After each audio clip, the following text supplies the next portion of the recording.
ዮሐንስ ራእይ መጽሐፍ ላይ በሰዎች መካከል መጥቶ ተጠምቆ ሰው ሆኖ መጥቶ የተመላለሰው በግ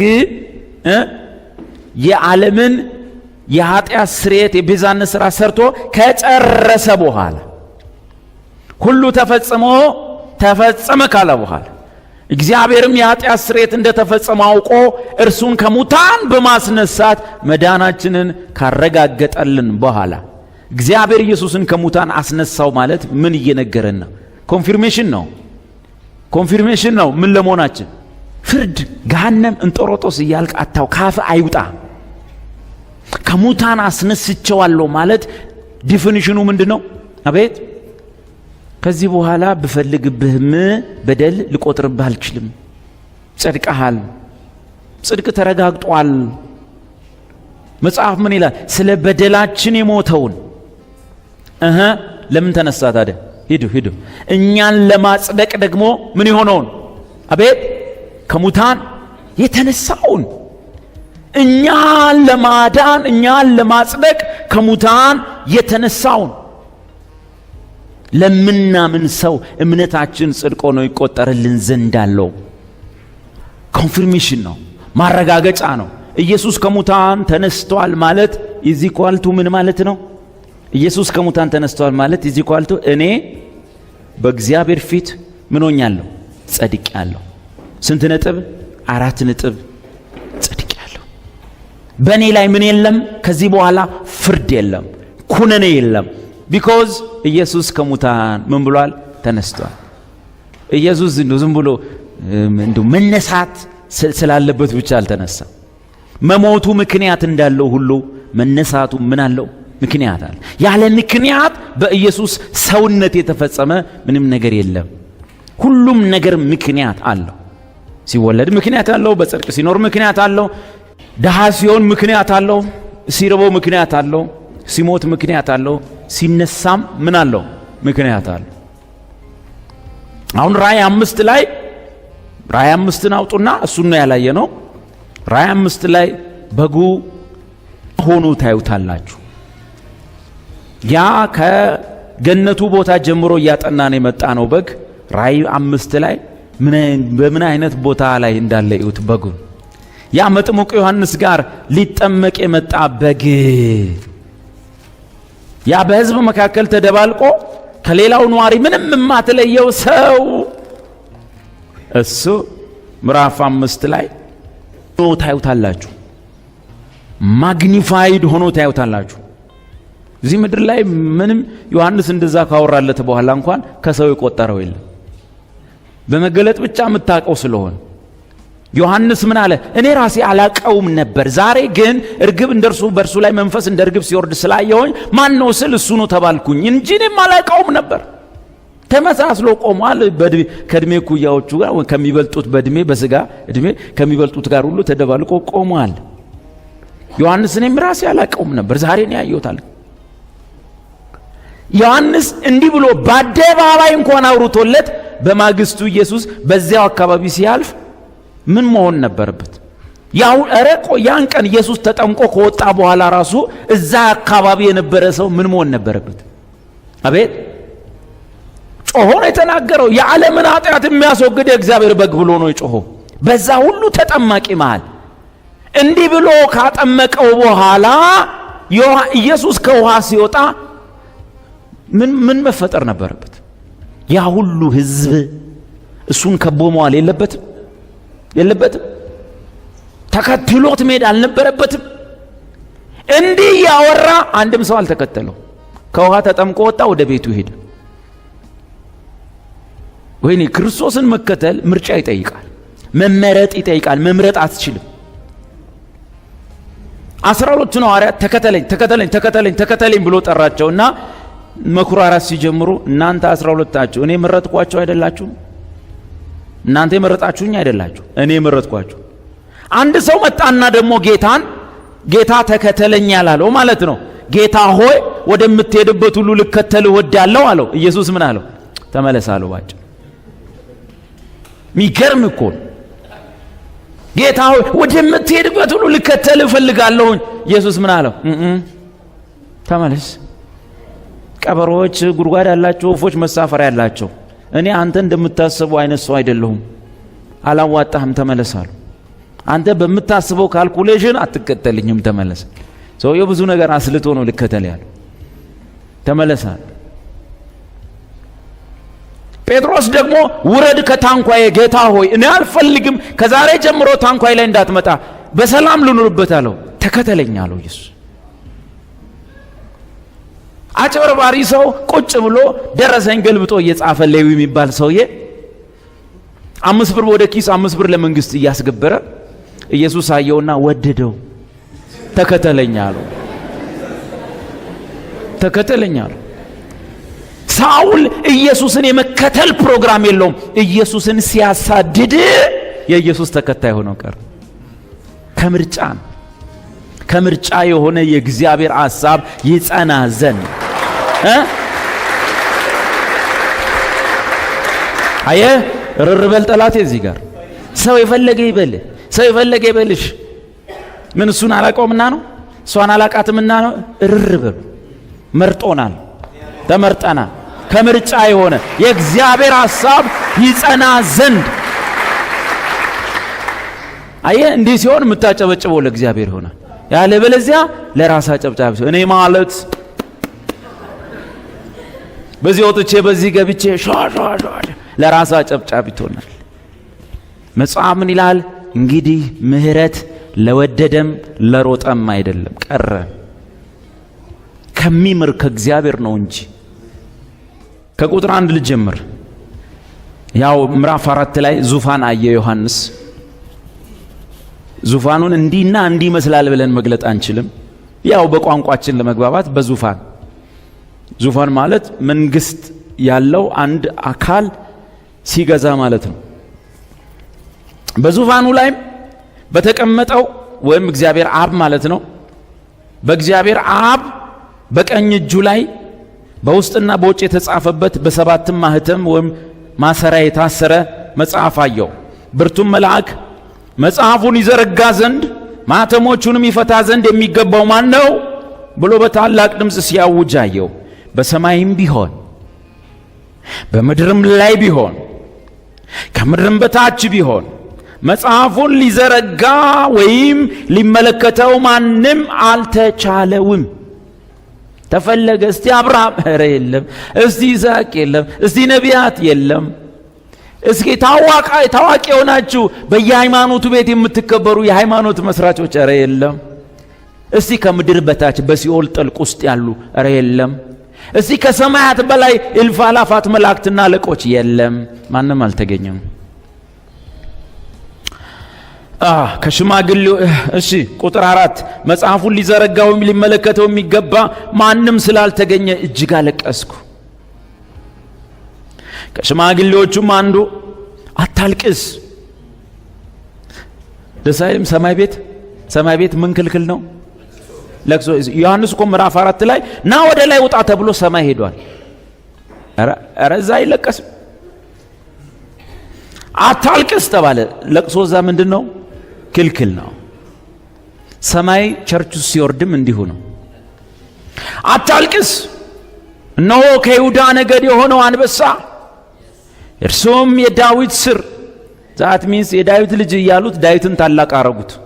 መጽሐፉ መጣና ኖ የዳዊት መገኛ ራሱ እሱ ነው። የዳዊት ስር መጽሐፉን ይዘረጋ ዘንድ ሰባቱንም ማተሞች ይፈታ ዘንድ ድል ነስቷል አለኝ። በዙፋኑና አብ በተቀመጠበት ማለት ነው። እግዚአብሔር አባታችን በተቀመጠበት ዙፋን በአራቱም እንስሶች መካከል ዛት ሚንስ ዮሐንስ ምዕራፍ 4 ላይ ዙፋን እዚህ ጋር ቁጭ ብሏል። እግዚአብሔር አብ ተቀምጧል። መልኩን መግለጽ ስላልተቻለ በማዕድናት ከለር ሊገልጠው ፈለገ፣ አልተቻለም። እንዴት እንደሆነ ምን ብለህ ትገልጠዋለህ? አብን ብቻ አለና ጨረሰና ማብራራት ስላልቻለ መልኩ ያው የያስጲድንና የሰርዲኖን የቶጳዝና የልማዝን የቢረሌና የመረግድን ይመስል ነበር አለ። ስለማይገባን ትተዋለህ ማለት አይደለ? በቃ ብለህ ትተዋለህ። አታውቀውማ። ኢየሱስን ስታይ ነው አብን የምታየው። ኢየሱስን ባላየበት ሁኔታ አብን አንድ ሰው እንኳን ሊያየው አይችልም ብሎ ገለጠው። ዮሐንስም መግለጥ የሚችለው በዚህ መልክ ነው። ከዛስ በዙሪያው ደግሞ እንደዚህ 4 እንስሶች 1 2 3 4 እንስሶች ቆመዋል። ከዚያ በኋላ ከነሱ ዙሪያ ደግሞ 24 ሽማግሌዎች በወንበሮች ላይ በዙፋኖች ላይ ቁጭ ብለዋል። በጉ እዚህ ሴንተር ላይ ነው ያለው። ከዛ መጽሐፉ ምን ይላል መሰላችሁ? አታልቅስ፣ ከይሁዳ ነገድ የሆነው አንበሳ እርሱም የዳዊት ሥር መጽሐፉን ይዘረጋ ዘንድ ሰባቱ ማዕዘናት። ቁጥር 6 በዙፋኑና በአራቱ እንስሶች መካከልም በሽማግሌዎች መካከል እንደ ታረደ በግ ቆሞ አየሁ። አይደለም? ይህም በፊት ፓራዶክስ ላይ ተመረናል። እንደ ታረደ በግ ወድቆ አየሁ አይልም አይደል? የሰፈር በግ ቢሆን ምን ይሆናል? እንደ ታረደ በግ ምን ሆኗል? የታረደ በግ ይቆማል? ይወድቃል? ይወድቃል። እንደ ታረደ በግ ወድቆ አየሁ አይልም። መጽሐፉ እንዴት እንደሆነ በሰማይ ቋንቋ ነው የሚያወራው። ክርስቲያን ደግሞ መንፈስ ቅዱስ ሲኖረው የሰማይ ቋንቋ ይገባዋል አይደለም? በቃ በድርቅና በስማም እንደ ታረደ እኮ ቆሞ አየሁት። እንደ ታረደ ወደቀ ነው ቆመ? ኧረ ካልታረደ ይወድቃል፣ ከታረደ ይቆማል። ሰማይ እንዲህ ነው የሚያወራው። እንደ ታረደ በግ ወድቆ አየሁት ሚል መስሏል። ምን ብሏል? ቆሞ አየሁት። ግራመሩ ልክ ነው አይደለም? የት? መሬት ላይ። እዚያስ ልክ ነው። እግዚአብሔር እንዲህ ነው የሚያወራው አይደለም? በቃ ቆሞ አየው። የፈለኩት ይህንን ነው። መታረዱ ምናምን ጋር አይደለሁም። በጉ እንዴት እዛ እንዴት እንደገነነ ላሳያችሁ ብዬ ነው። እንዴት ግሎሪፋይድ እንደሆነ ያ ጥምቀት ቦታ ላይ ሰው መሃል ተደባልቆ ሰው ያለየው፣ እዚያ ግን እንዴት ግሎሪፋይድ እንደሆነ ነው ላሳያችሁ የፈለኩት። እንደ ታረደ በግ ቆሞ የት ታየ? አቤት እዛ ሰው መሃል እልፍ የሆነ የእስራኤል ሕዝብ መካከል ሊጠመቅ የመጣው ያ ሰማይ ግን የት ጋር ቆሟል? በዙፋኑ ፊት በእንስሶቹና በአራቱ ሽማግሌዎች መሃል መላእክት የማይቀርቡበት ክልል ውስጥ በዙሪያው በሩቅ የእልፍ አላፋት መላእክት ድምፅ ይሰማል። በዚህ ግሎሪፋይድ በሆነ ስፍራ ላይ ግን በጉ በአባቱ ፊት ቆሟል። ምን ይላል? እንዴት ግሎሪፋይድ እንደሆነ በሽማግሌዎች መካከል እንደታረደ በግ ቆሞ አየሁ። 7 ቀንዶችና 7 አይኖች ነበሩት። ማለት ሙሉ ኃይል አለው፣ ደግሞ የአምላክ ዕውቀት አለው፣ ሙሉ ዕውቀት አለው። 7 ቀንዶችና 7 አይኖች ነበሩት። እነርሱም ወደ ምድር ሁሉ የተላኩ የእግዚአብሔር መናፍስት ናቸው። ዛት ሚስ የእግዚአብሔር ዕውቀት ማለት ነው። መጥቶም በጉ ማለት ነው። መጥቶም በዙፋኑ ላይ ከተቀመጠ ከአባት ማለት ነው። ከዚያ ከቀኝ እጁ መጽሐፉን ወሰደው። መጽሐፉን በወሰደ ጊዜ 4 እንስሶችና 24ቱ ሽማግሌዎች በበጉ ፊት ምን ሆኑ? አቤት ምን ሆኑ? ወደቁ። እዛ ጥምቀት ቦታ አስበው፣ በጉን ጥምቀት ቦታ አስቡት። ስንት ሰው እየተጋፋው የሆነ የቆመው በዚህ እንትና እባክህ አሳልፈኝ። ማን አንተ? አንዳንዱ ትከሻው መታ አድርጎ ታሳልፈኝ። ከባድ ነው አይደል? አውቀውትስ ቢሆን የክብርን ጌታ ባልሰቀሉት ነበር። ዮሐንስ ግን ያን የተጎሳቆለ በሰው መካከል የሚኖረውን ሰው ምን ብሎ ነው ያየው? በመገለጥ ሲያቀው በተራራውም ላይ ሲያው ምን አለ? አንድ ልጅ በአባቱ ዘንድ ያለውን ክብሩን አየን ይላል። ሰፈር ግን አያውቀውም። አንዳንድ ጊዜ የማርያም ልጆች የማርያምና የዮሴፍ ልጆች የገዛ ወንድሞቹ እንኳን አያምኑበትም ነበር። ዮሐንስ 7 ላይ እንደጻፈ የገዛ ወንድሞቹ ቤት ሲመጣ አንዳንድ ጊዜ ጠቅ ያደርጉታል። ጠቅ ለሕዝብ ሊገለጥ እየፈለገ በቤት የሚቀመጥ ሰው አለ እንዴ? ውጣና ለደቀ መዛሙርቶችም ለሌሎችም ራስን ግለጥ። ምንድን ቤት ውስጥ ይሉታል። ቤት ሲመጣ ታናናሾቹ በሙሉ ምን እንደፈለጉ አታ። ከዛ ምን ይላል?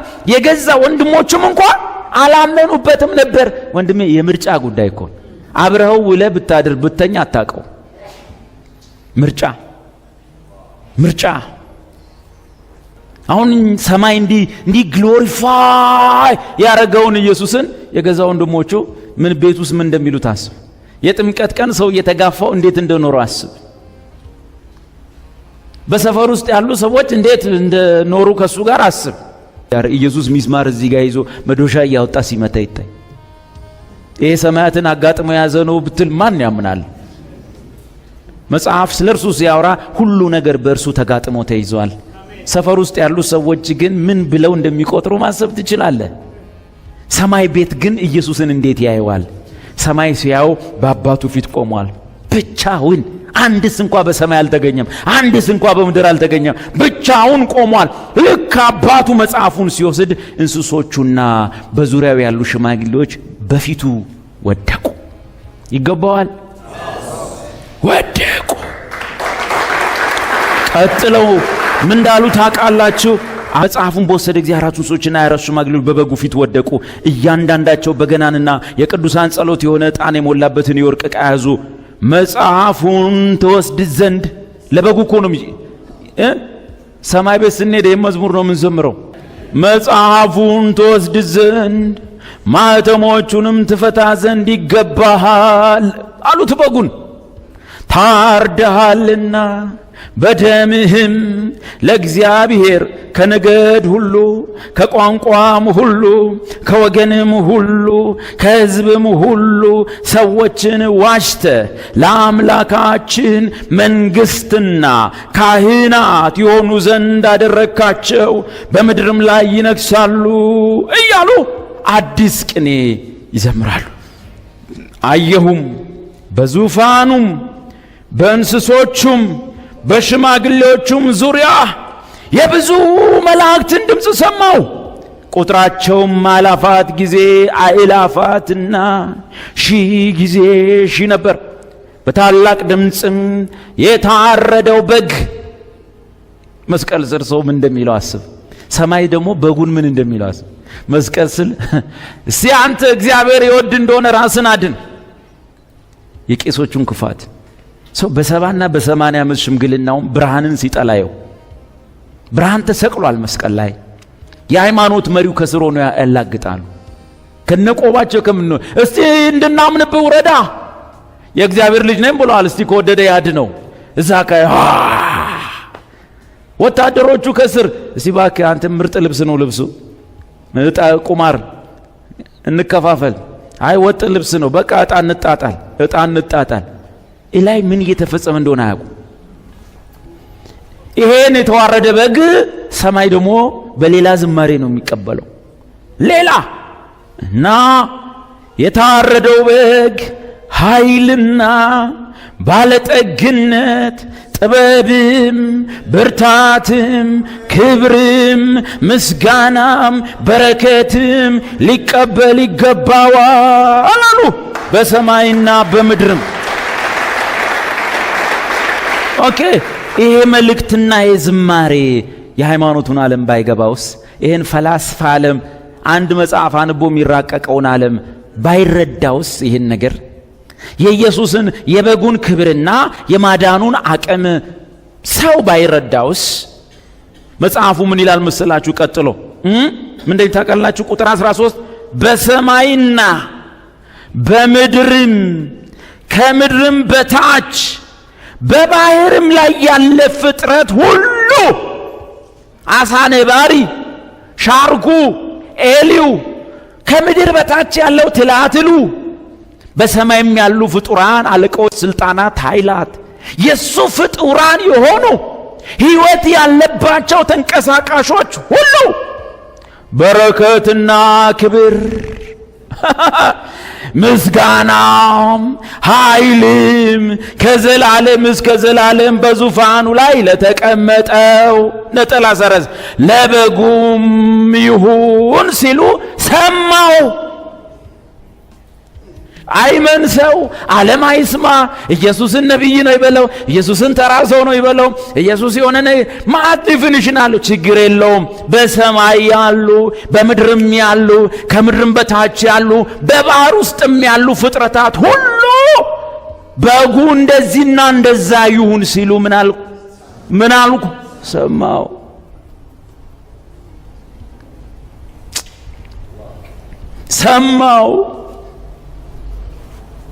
ኢየሱስ ምድር ላይ በነበረ ሰዓት ግብር አትገብርም እንዴ? መምህራችሁ መቼስ እሱን ጠጋ ብለው አይጠይቁትም፣ ይፈሩታል። መምህራችሁ ግብር አይገብርም እንዴ ብለው ሐዋርያቱን ጠየቁ። መጣና ጴጥሮስ ግብር አትገብርም ወይ ያሉ ነው። የዚህ ዓለም ሰዎች ከእንግዳም ይቀበላሉ አለ። በእርግጥ እንግዳ አይደለም፣ የዛ ሀገር ነዋሪ ነው። ግን እሱ ከዚህ ዓለም አይደለም። ይሁን አለ። ግብር መገበርም አስተማረን። በዛው ምን አደረግ? ሂድና መቃጥንህን በባህር ጣል፣ አሳ ታገኛለህ። አሳውን ስታወጣ አፍ ውስጥ 2 ስታቲር ታገኛለህ፣ ዲናር ወስዳ አንዱን ለኔ አንዱን ላንተ ክፈል ማለት አሳዋን እንደ ኪስ ቦርሳ ማለት ነው። አሁን የሚገርም በዛ ሐይቅ ውስጥ በዛ ባህር ውስጥ ስንት አሳዎች ናቸው ያሉት? እንዴት ነው ጴጥሮስ መቃጥኑን ሲጥል ከዛ ሁሉ አሳ ያቺ ሳንቲም ባፏ ያለ አሳ መታ የሱ ሚስማር ላይ የምትሰካው? ትሰማለች። በውጭ ያለው ማን እንደሆነ ይሄን ያዘዘ ያለው ማን እንደሆነ ታውቃለች። ጴጥሮስን የላከው ማን እንደሆነ ታውቃለች። አሶቹ ሁሉ ያውቁታል። ትታዘዛለች። ያልታዘዘው ማን ነው? ላይ ከመሬቱ የብሱ ላይ ያለው የቄስ ክምር የቄሳር ወታደር አያውቁትም። እነዚህ አሶች ሁሉ ከውጭ ያለው ማን እንደሆነ ያውቃሉ። ድምጹን ይሰማሉ፣ ይታዘዙለትማል። ማናቸውም ህይወት ያለው ነገር ሁሉ ያውቀዋል። እጽዋት ያውቀዋል፣ ተክል ያውቀዋል። ኢየሱስ እኮ ከዛፍ ጋር አውርቶ ሄደ። እሷም እሺ አለች። ራበውና በጠዋት ወጣ፣ የበለስን ፍሬ አገኘ። ማነው ሊበላ አሰበና ሲል ፍሬ የለባትም እንትን አላለም። ኢየሱስ አወራት። ከዛሬ ጀምሮ ፍሬ እንዳይገኝብሽ እሺ አላት። እሺ ዛት ሚንስ ጠዋት ሲመጡ ደርቃለች። ጌታ ሆይ ትላንት ፍሬ አይገኝብሽ ያልካት እኮ ይኸው ደርቃለች አሉት። ይሰሙኛል፣ በደንብ ነው የሚሰሙኝ። እናንተ ናችሁ አልሰማ ያላችሁት እንደማለት እኮ። ታንክ ዩ ጂሰስ፣ ታንክ ዩ ፋዘር። ይኸው መጽሐፉ ነው የሚለው። ይኸው ነው ዮሐንስ ሰማ። ባህር ውስጥ ያሉ እንስሶች፣ ከምድር በታች ያሉ ህይወት ያላቸው፣ በሰማያት ያሉ ፍጡራን፣ በአየሩ ላይ ያለው ፍጥረት ሁሉ ድምፅ ሰማው ሲዘምሩ ለበጉ ብለው። የመጨረሻው ጥቅስ አሁን ያየነው በጉ በሰማይ ጣም ሲገን ነው፣ ማግኒፋይ ሲያደርግ ነው። ደግሞ የመጨረሻው ጥቅሳችንን እንየው። በጉ ግሎሪፋይድ ሲሆን በጉ ራእይ 22 ቁጥር 1 ራእይ 22 በጉ ይሄ ዘፍጥረት ላይ ቆዳው የተገፈፈ አቤል የሰዋው አብርሃም ቀንዱን ይዞት እንትን ያለው በግ በእስራኤል ሕዝብ መካከል ተገኝቶ ህብረተሰቡ ያላወቀው የተናቀው የሕማም ሰው። አሁን ሰማይ ደግሞ መላእክት የዘመሩለት እንስሶቹና ሽማግሌዎቹ በግንባራቸው የወደቁለት እሱ በግ በራእይ 22 የመጨረሻው የመጽሐፍ ቅዱስ ገጽስ በጉ እዛ የመጀመሪያው ገጽ ላይ ያገኘ ነው። መጨረሻ ገጽ ላይስ እንዴት ነው? እዚህ ጋር ቆዳው የተገፈፈ፣ እዚህስ ጋር መጨረሻ ላይ ቆዳው ይገፈፋል። እዚህ ጋር የተናቀው፣ እዚህ ጋር በቁጥቋጥ መካከል ቀንዱ የተያዘው እሱ በዚህኛው በፍጻሜ ዘመን ቀንዱ ይያዛል። መሀል ላይ ብዙ ጥቅሶች አሉ በራእይ መጽሐፍ ውስጥ ላይ ኢየሱስ ምድርን ለበቀል ሲያዘጋጅና ቁጣው ሲነድም እንደሚሉ ታውቃላችሁ። በምድር ላይ ያሉ ሰዎች ከበጉ ቁጣ ማን ሊሰውረን ይችላል? ኢየሱስ በሰማይ የይሁዳ አንበሳ ተብሎ ተጽፏል። አንበሳ ሲቆጣ እኮ ያስፈራል። እሺ ግን ይሄ ቅድም ቀንዱ የተያዘው በግ ቀንዱ በጣም አደገኛ ነው።